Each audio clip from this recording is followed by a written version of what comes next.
Hello all, welcome to my channel. ఈరోజు కొత్తిమీర కారం ఎలా చేయాలంటే, ముందుగా కొత్తిమీరను శుభ్రంగా కడిగి పెట్టుకొని కొంచెం ఆయిల్ వేసి నూనెలో వేయించాలి. ఆ తర్వాత ఒక 4-5 పచ్చిమిరపకాయలు నూనెలో వేయించాలి. ఆ తర్వాత కొంచెం చింతపండు కూడా కలిపేసి అందులో ఇవి చల్లారాక ఈ కొత్తిమీర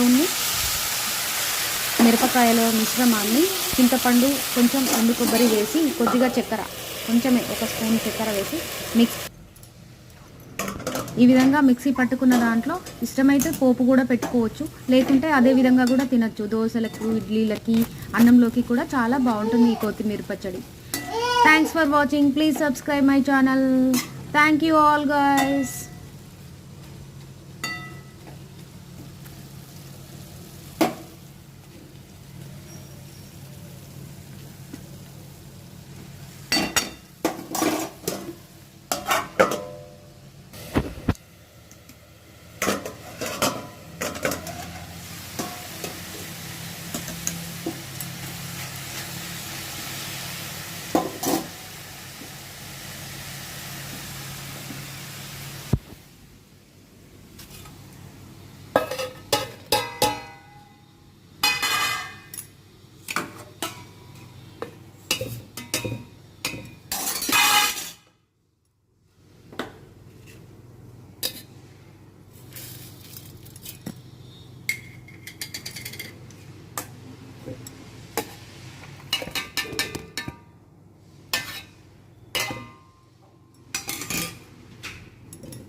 జిలేబీలు ఎక్కడ పెట్టినావు?